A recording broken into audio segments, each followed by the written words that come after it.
नमस्कार साथियों, स्वागत है आपका राजनीति विज्ञान की क्लास में। आज हम संघीय कार्यपालिका पढ़ेंगे, जिसके अंदर सबसे पहला जो अपना टॉपिक है राष्ट्रपति। देखिए, राष्ट्रपति एक इम्पोर्टेंट टॉपिक है आप लोगों के लिए, क्योंकि बोर्ड की क्लास है। राष्ट्रपति अच्छे से समझ में आना चाहिए। मैं इस वीडियो में पूरी कोशिश करूंगा कि आपको संक्षेप में अच्छी और विस्तृत जानकारी मिल जाए। देखिए, राष्ट्रपति अपने भारत का एक सर्वे सर्वा या सर्वोच्च शासनाध्यक्ष कहलाता है। इसकी अलग अलग देशों में अलग अलग इसके पद होते हैं, मतलब कि पद के अनुसार उनका महत्व होता है। अपने यहाँ भारत के अंदर जो कार्यपालिका शक्ति है, उसका जो सर्वोच्च प्रधान है या जो प्रधान या ये शासनाध्यक्ष है, ये राष्ट्रपति कहलाता है।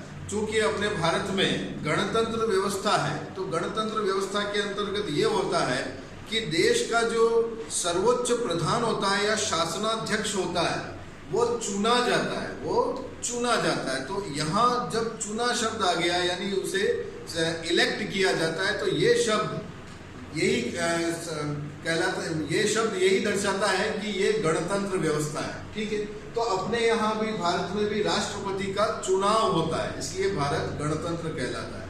अब देखिए, राष्ट्रपति ये एक नाम मात्र का प्रधान होता है, फिर भी इसका पद एक महत्वपूर्ण पद है। भारत के अंदर इसका पद भी महत्वपूर्ण है। अब देखिए, भारतीय संविधान में अनुच्छेद 52 या 52 ये उल्लेख करता है कि भारत का एक राष्ट्रपति होगा। ठीक है, तो अनुच्छेद 52 के अंदर राष्ट्रपति पद का उल्लेख है। फिर अनुच्छेद 53 ये कहता है 53 कि उस राष्ट्रपति में उस सारी संघीय कार्यपालिका शक्ति निहित होगी। ठीक है, उसके बाद अब देखिए, राष्ट्रपति के निर्वाचन कैसे होता है, इसका चुनाव कैसे होता है। देखिए, अनुच्छेद 54 राष्ट्रपति के निर्वाचन से संबंधित अनुच्छेद है, जिसके अंदर राष्ट्रपति का चुनाव एक निर्वाचक मंडल के द्वारा होता है। और ये निर्वाचक मंडल संसद के दोनों सदन, राज्यसभा और लोकसभा, संसद के दोनों सदन, राज्यसभा और लोकसभा के चुने हुए प्रतिनिधि, मेरे इस शब्द को आप नोट करिए, चुने हुए प्रतिनिधि, ठीक है, निर्वाचित प्रतिनिधि और विधानसभाओं के चुने हुए प्रतिनिधि, ये निर्वाचक मंडल के सदस्य होते हैं जो राष्ट्रपति के चुनाव में भाग लेते हैं। ठीक है, फिर उसके बाद जो अनुच्छेद 55 है, 55 के अंदर ये प्रक्रिया, ये उल्लेख किया गया है कि राष्ट्रपति का पुनर्निर्वाचन से संबंधित प्रक्रिया है कि राष्ट्रपति एक बार राष्ट्रपति चुने जाने के बाद दोबारा भी राष्ट्रपति बन सकता है, उसकी प्रक्रिया है। अब देखिए, अनुच्छेद 61 या 61 ये उल्लेख करता है राष्ट्रपति को पद से हटाने के लिए। ये उल्लेख करता है राष्ट्रपति को अपने पद से हटाने के लिए, और यहाँ इस प्रक्रिया को नाम दिया गया है महाभियोग प्रक्रिया।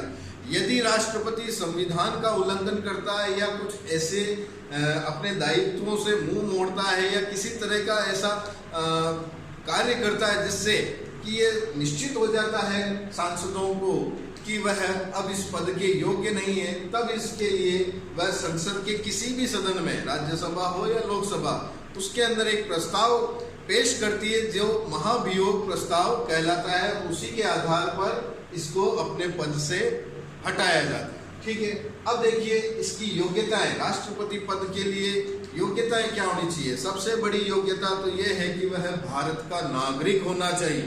इट इज वेरी नेसेसरी कि वह भारत का नागरिक होना चाहिए। आफ्टर दैट उसकी उम्र 35 वर्ष या उससे अधिक होनी चाहिए। ठीक है, और उसके अंदर ऐसी योग्यता होनी चाहिए कि वह लोकसभा का सदस्य बनने की योग्यता रखता हो, यानी एक सांसद बनने की उसमें योग्यता हो, और वह सरकार के अधीन किसी भी लाभ के पद पर आसीन ना हो। ठीक है, सरकार के अधीन किसी भी लाभ का पद, यानी सरकार की उसके ऊपर कोई कृपाएं नहीं हो उस पद से पहले। फिर उसके बाद यदि न्यायालय उसे एक शब्द है कि भाई वह पागल, दिवालिया, ये घोषित ना किया गया हो न्यायालय द्वारा। उसके बाद अब देखिए इसके निर्वाचन की प्रक्रिया। देखिए, निर्वाचन की प्रक्रिया किस तरह से होती है।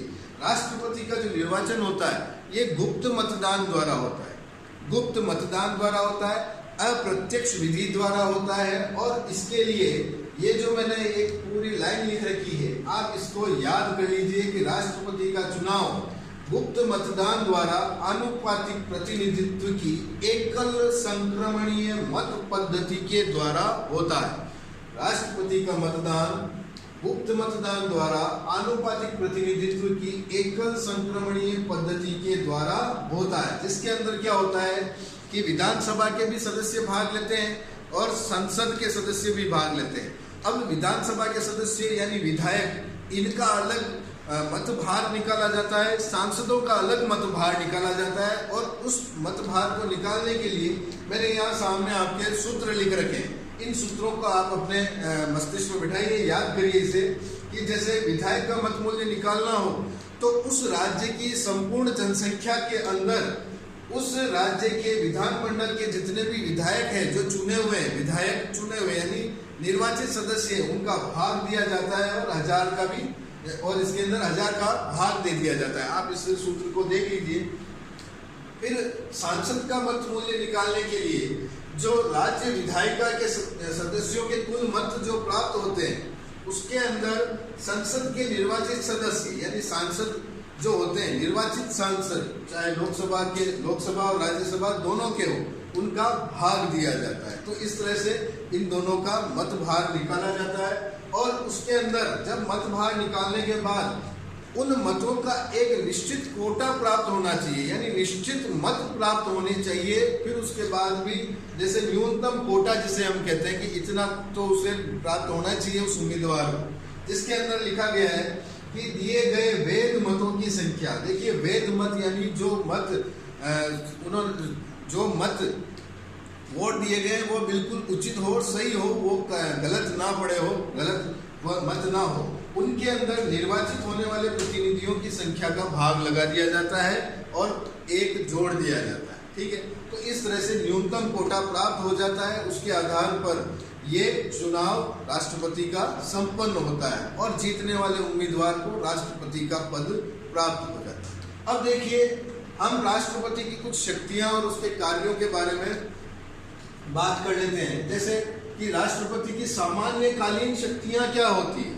सामान्यकालीन, जैसे अभी मैंने आपको पहले बताया अनुच्छेद 53 कि उस संघ की सारी कार्यपालिका शक्ति राष्ट्रपति में निहित होती है।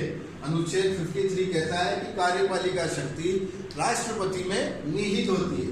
अब फिर उसके बाद देखिए राष्ट्रपति अपने पद का या अपनी शक्ति का उपयोग करके उस अपने देश के महत्वपूर्ण अधिकारियों की नियुक्ति करता है। महत्वपूर्ण अधिकारियों की नियुक्ति करता है, जिसके अंदर किसी भी राज्य का राज्यपाल होता है और सुप्रीम कोर्ट और हाई कोर्ट यानी सर्वोच्च न्यायालय और उच्च न्यायालय के न्यायाधीशों की नियुक्ति करता है, महालेखा परीक्षक की नियुक्ति करता है और संघीय लोक सेवा आयोग के अध्यक्षों और सदस्यों का भी नियुक्ति ये स्वयं करता है। यदि विदेशों में अपने देश के प्रतिनिधि के रूप में जो राजदूत भेजे जाते हैं, एम्बेसडर जो भेजे जाते हैं, राजदूत, इनकी नियुक्ति भी राष्ट्रपति करता है। ठीक है, अब देखिए शासन संचालन की शक्ति। देखिए शासन संचालन, शासनाध्यक्ष होने के कारण उसके ऊपर ये दायित्व होता है कि उसका शासन सुचारू रूप से संचालित रहे, सुचारू रूप से चलता रहे। तो ये शासन संचालन की शक्ति भी इसी में निहित होती है। जब यह महत्वपूर्ण अधिकारियों की नियुक्ति करता है तो उन अधिकारियों हेतु वह स्वयं नियम का निर्माण करता है और उन्हें उन नियमों के प्रति जागरूक करता है, अपने कार्यों का दायित्व बोध कराता है इन अधिकारियों को। और उसके बाद अब वैदेशिक शक्ति के बारे में बात करें। देखिए विदेशों से जो संबंध बनते हैं, भारत के पर्टिकुलर भारत की बात करें कि विदेशों से जो संबंध बनते हैं, ये संबंध राष्ट्रपति के नाम से बनते हैं। ये संबंध राष्ट्रपति के नाम से बनते हैं। चाहे कोई किसी देश का राजदूत अपने भारत में आता है तो उसका स्वागत करना या उससे संबंध बनाना या उससे जो भी संधि या समझौते होते हैं वह स्वयं राष्ट्रपति के हस्ताक्षर द्वारा संपादित होते हैं। और जो विदेशों में अपने देश के प्रतिनिधि होते हैं, अपने राजदूत होते हैं, इनकी नियुक्ति भी राष्ट्रपति स्वयं करता है। ठीक है, उसके बाद सैनिक शक्ति की बात करते हैं। देखिए सैनिक शक्ति, भारत के राष्ट्रपति, भारत का राष्ट्रपति भारत की तीनों सेनाओं का सर्वोच्च सेनापति कहलाता है। भारत का राष्ट्रपति भारत की तीनों सेनाओं का सर्वोच्च सेनापति होता है। इसी के आदेश पर सेनाएं एक्शन लेती है। अब देखिए भारत की सेनाएं जैसे थल सेना, जल सेना और वायु सेना, इनका सर्वोच्च कमांडर या सर्वोच्च सेनापति भारत का राष्ट्रपति।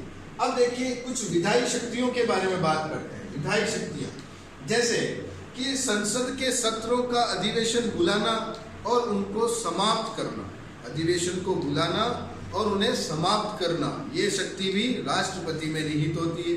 अनुच्छेद 85, अनुच्छेद 85 के अंदर ये प्रावधान है कि राष्ट्रपति प्रधानमंत्री और मंत्रिपरिषद की सलाह पर लोकसभा को समय से पूर्व भंग कर सकता है। लोकसभा को समय से पूर्व भंग कर सकता है। तो अनुच्छेद 85 में ये वर्णन किया गया है। फिर उसके बाद मनोनयन शक्ति, देखिए राष्ट्रपति के पास मनोनीत करने की शक्ति भी निहित होती है। मनोनयन शक्ति यानी कि वह राज्यसभा में 12 सदस्य, राज्यसभा में 12 सदस्य अपने मन से चुन सकता है, मनोनीत कर सकता है। जो सदस्य किसी कला, साहित्य, विज्ञान, खेल के अंदर पारंगत व्यक्ति हो, उन्हें वह अपने मन से मनोनीत कर सकता है। और 2 सदस्य लोकसभा में चुनता है, तो लोकसभा के अंदर वह एंग्लो इंडियंस का चुनाव या मनोनयन करता है। ठीक है। अब देखिए वीटो पावर, निषेधाधिकार, वीटो पावर, अनुच्छेद 111, अनुच्छेद 111 कहता है कि राष्ट्रपति के पास एक ऐसा पावर है, एक निषेधाधिकार है, वीटो पावर है कि वह जब कोई भी सदन में विधेयक प्रस्तुत होता है और वो राष्ट्रपति के विचारार्थ प्रस्तुत होता है या उनके पास भेजा जाता है, तो राष्ट्रपति को ये अधिकार है कि वह उस शक्ति का उपयोग करके उस विधेयक को पुनर्विचार के लिए वापस भेज सकता है या उसे अपने पास सुरक्षित रख सकता है विचार के लिए। ठीक है। तो वह इसके ऊपर अपने सुझाव और समर्थन का वापस उसे लौटा सकता है संसद में। तो ये अधिकार भी वीटो पावर कहलाता है, निषेधाधिकार कहलाता है और ये राष्ट्रपति के पास है अनुच्छेद 111 के अंतर्गत। अब देखिए अध्यादेश 1, 2, 3, अनुच्छेद 1, 2, 3, 123, अध्यादेश देने की शक्ति। देखिए राष्ट्रपति देश का सर्वोच्च शासनाध्यक्ष है, उसके पास ये शक्ति है कि जब संसद सदन में ना हो, संसद जब नहीं चल रही होती है, इस तरह से समझ सकते हैं कि जब संसद नहीं चल रही होती है, तब जब यदि किसी कानून बनाने की आवश्यकता पड़ जाए, उस दौरान कोई कानून बनाने की आवश्यकता पड़ जाए, तो राष्ट्रपति अपनी इस शक्ति का उपयोग करके अध्यादेश जारी कर सकता है, एक नया कानून बना सकता है उस समय के लिए। ठीक है। तो ये शक्ति भी, अध्यादेश देने की शक्ति राष्ट्रपति में निहित होती है और ये संसद के चलने के बाद फिर उसकी कुछ प्रक्रिया होती है कि इस अध्यादेश को जारी रखना है या इसे समाप्त करना है। ये संसद फिर इसका निर्णय करती है, संसद अपने व्यक्तियों में निर्णय करती है। अब देखिए वित्तीय शक्तियों की बात करें। वित्तीय शक्तियों के अंदर ये कहा गया है कि देश के वित्त के ऊपर राष्ट्रपति का कंट्रोल होता है। जैसे अनुच्छेद 112 कहता है कि जो बजट होता है या पूरे वर्ष का जो आय व्यय का जो विवरण होता है वह संसद के दोनों सदनों में राष्ट्रपति ही स्वयं रखता है उनके अवलोकन के लिए। फिर उसके बाद अनुच्छेद 153 के अंदर यदि किसी भी मुद्दे के ऊपर या किसी योजना के ऊपर जब धन की मांग की जाती है, वो भी राष्ट्रपति के सामने प्रस्तुत होती है। अनुच्छेद 117 कहता है, अनुच्छेद 117 के अंदर वित्त विधेयक का उल्लेख किया गया है और इस वित्त विधेयक के ऊपर इसे पास करने के लिए या इसे सदन में रखने के लिए राष्ट्रपति की अनुमति अनिवार्य होती है। अनुच्छेद 117 में इसका वर्णन किया गया है। अब देखिए न्यायिक शक्तियों की बात करते हैं। न्यायिक शक्तियां, अनुच्छेद 72 के अंदर इन शक्तियों का उल्लेख किया गया है कि न्यायिक शक्तियों में क्या कहा गया है। अनुच्छेद 72 में कि राष्ट्रपति किसी मृत्यु दंड प्राप्त व्यक्ति की सजा को माफ कर सकता है। ध्यान दीजिएगा इसके ऊपर, ये शक्ति सिर्फ राष्ट्रपति के पास है कि अनुच्छेद 72 में कहा गया है क्षमादान की शक्ति कि राष्ट्रपति मृत्यु दंड प्राप्त व्यक्ति की सजा को माफ कर सकता है। उसके अलावा भी ये उन सजा को या तो टाल सकता है, उसे निलंबित कर सकता है, या उस सजा को खत्म कर सकता है, या उसका टाइम पीरियड बढ़ा सकता है। ठीक है, तो ये अनुच्छेद 72 में कहा गया है। उसके बाद हम देखते हैं आपातकालीन शक्तियां, राष्ट्रपति की आपातकालीन शक्तियां। देखिए, राष्ट्रपति के पास जब देश के अंदर आपातकाल जैसी स्थितियां उत्पन्न हो जाती है या किसी राज्य में स्थितियां उत्पन्न हो जाती है, तो उस समय के लिए भी संविधान में एक प्रोविजन रखा गया है, एक प्रावधान रखा गया है, जिसके अंदर अनुच्छेद 352 ये कहता है कि देश में बाह्य आक्रमण, आंतरिक अशांति या सशस्त्र विद्रोह हो जाए तब राष्ट्रपति अपने मंत्री परिषद और प्रधानमंत्री की सलाह से उस पूरे देश में, अपने पूरे देश में या देश के किसी हिस्से में आपातकाल लगा सकता है। आपातकाल की घोषणा करके आपातकाल लगा सकता है। ठीक है, एक संविधान में संशोधन हुआ था, संविधान में संशोधन हुआ था 44वां संविधान संशोधन जो 1978 में हुआ था। इसके अंतर्गत ये संशोधित कर दिया गया, आंतरिक अशांति शब्द को हटा दिया गया। ठीक है, तो ये अनुच्छेद 352 के अंदर वर्णित है। उसके बाद अनुच्छेद 356 की बात करें, अनुच्छेद 356 के अंदर जब किसी राज्य के अंदर, पर्टिकुलर किसी राज्य के अंदर यदि संवैधानिक तंत्र या संविधान के अकॉर्डिंग उस राज्य का शासन नहीं चल रहा होता है, तो राज्यपाल उस पर्टिकुलर राज्य के राज्यपाल की सिफारिश पर राष्ट्रपति उस राज्य में राष्ट्रपति शासन लगा सकता है। ठीक है, फिर उसके बाद अनुच्छेद 360 के अंदर यह वर्णन किया गया कि यदि देश की वित्तीय व्यवस्था बिगड़ जाए, देश की वित्तीय व्यवस्था बिगड़ जाए, तो इस स्थिति में इस वित्तीय आपातकाल, इस 360 के अंदर वित्तीय आपातकाल का वर्णन है।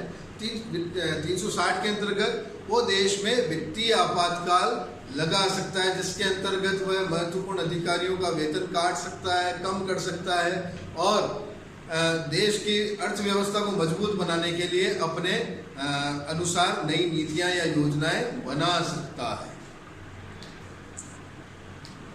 चलिए, राष्ट्रपति के बाद हम अब उपराष्ट्रपति के बारे में थोड़ी चर्चा कर लेते हैं। देखिए, राष्ट्रपति के बाद उपराष्ट्रपति का पद भी भारत में उल्लेख किया गया है। अनुच्छेद 63 कहता है कि भारत के उपराष्ट्रपति के पद का वर्णन अनुच्छेद 63 में किया गया है। अब देखिए योग्यताएं, पहले अनुच्छेद 63 में इसके निर्वाचन की बात कर लेते हैं। देखिए, इसका निर्वाचन भी वही राष्ट्रपति के जो निर्वाचन पद्धति है उसी के से मिलती जुलती है। आनुपातिक प्रतिनिधित्व की एकल संक्रमणीय मत पद्धति द्वारा अप्रत्यक्ष चुनाव द्वारा उपराष्ट्रपति का चुनाव होता है। उसके बाद अब देखिए, इसके अंदर भी वही लोकसभा और राज्यसभा के चुने हुए सदस्य भाग लेते हैं। और अब इसकी योग्यताओं की बात कर लें तो योग्यताएं राष्ट्रपति के समान ही है कि वह भारत का नागरिक होता है, 35 वर्ष की उम्र होनी चाहिए और किसी लाभ के पद पर आसीन नहीं होना चाहिए, न्यायालय द्वारा उसे किसी तरह का कोई आरोप उसके ऊपर नहीं लगा हुआ होना चाहिए। अब देखिए, ये राज्यसभा का सदस्य बनने की इसके अंदर योग्यताएं होनी चाहिए कि वह राज्यसभा का सदस्य बन सके। अब देखिए, इसकी पदच्युति या इसमें पद से हटाना, इसको पद से हटाने के लिए इसका जो कार्यकाल होता है वह इसके पद पर आसीन होने से 5 वर्ष का होता है। 5 वर्ष का इसका कार्यकाल होता है, जबकि राज्यसभा का जो कार्यकाल होता है वो 6 वर्ष का होता है। इस बात को ध्यान रखिएगा, आप एक नोट बनाकर लिख लीजिएगा। ये उपराष्ट्रपति का कार्यकाल 5 वर्ष का होता है, जबकि राज्यसभा का कार्यकाल 6 वर्ष का होता है। ठीक है, अब देखिए, इसे इसके पद से हटाने के लिए राज्यसभा में एक प्रस्ताव रखा जाता है, जिसके अंदर बहुमत से ये निर्णय लिया जाता है कि उपराष्ट्रपति को अब इनके पद से हटाया जा सकता है। लेकिन इसके लिए उपराष्ट्रपति को 14 दिन पूर्व 14 दिन पूर्व उसे सूचना देनी पड़ती है। ठीक है, कि भाई हम आपके ऊपर इस तरह का प्रस्ताव ला रहे हैं। अब देखिए, इसकी शक्तियां और कार्य के बारे में बात कर लेते हैं। शक्तियां और कार्य ये है कि ये राज्यसभा का पदेन सभापति होता है। इस बात को ध्यान रखिएगा, राज्यसभा का पदेन सभापति। अब ये पदेन शब्द क्या है मैं आपको पूर्व में बता चुका हूं, फिर भी बता देता हूं कि एक व्यक्ति एक साथ दो पदों पर आसीन होता है, दो पदों को सुशोभित करता है, तो यहाँ शब्द यूज होता है पदेन। तो ये राज्यसभा का पदेन सभापति, एक तो ये सभापति हो गया, दूसरा ये उपराष्ट्रपति भी यही होता है, इसलिए एक साथ ये दो पदों का दायित्व निर्वाह करता है। ठीक है, अब देखिए निर्णायक मत की बात करें। निर्णायक मत, यहाँ मैंने शब्द लिखा है कि राज्यसभा में जब किसी प्रस्ताव पर जब मतदान हो रहा होता है, उस समय यदि दोनों, वैसे तो इसे मत देने का अधिकार नहीं होता, इस उपराष्ट्रपति को राज्यसभा में चुनाव के अंदर मत देने का अधिकार नहीं होता, जबकि जब कोई विवाद की स्थिति हो जाए या मत जब 50-50 हो जाए तब इसे निर्णायक मत, तब इसे उपराष्ट्रपति को निर्णायक मत देने का अधिकार प्राप्त होता है, जिससे किसी निर्णय पर पहुंचा जा सकता है। ठीक है, अब देखिए इसकी दूसरी शक्ति की बात करें कि राष्ट्रपति की अनुपस्थिति में ये राष्ट्रपति के पद का कार्यभार भी उपराष्ट्रपति संभालता है। जब राष्ट्रपति की अनुपस्थिति कैसे हो सकती है कि राष्ट्रपति की मृत्यु हो जाए, या राष्ट्रपति स्वेच्छा से त्यागपत्र दे दे, या राष्ट्रपति के ऊपर महाभियोग प्रक्रिया द्वारा उसे अपने पद से हटा दिया जाता है, तब वो उस स्थिति में राष्ट्रपति की स्थिति को संभालता है, राष्ट्रपति के पद को संभालता है। उसके बाद या राष्ट्रपति किसी भी कारण, किसी बीमारी से या किसी भी असमर्थता से जब पद से मुक्त हो जाता है या विदेश यात्रा पर चला जाता है, तो उसकी अनुपस्थिति में उपराष्ट्रपति ही उसके पद का कार्यभार संभालता है, और राष्ट्रपति की विदेश यात्रा पर चले जाने पर भी ये राष्ट्रपति के दायित्व का निर्वहन करता है। और ऐसी स्थिति में जब ये राष्ट्रपति के दायित्व का निर्वहन करता है, तब इस उपराष्ट्रपति के जो वेतन और भत्ते होते हैं वो उसे राष्ट्रपति के हिसाब से ही प्राप्त होते हैं, ऐसे राष्ट्रपति के पद के अनुसार। तो मित्रों, आज के इस वीडियो में आपको समझ में आया होगा कि राष्ट्रपति और उपराष्ट्रपति के बारे में। आप इसे अच्छी तरह से अध्ययन करें, इन्हें नोट्स बना के लिख सकते हैं आप लोग। तो that's all for today, thank you.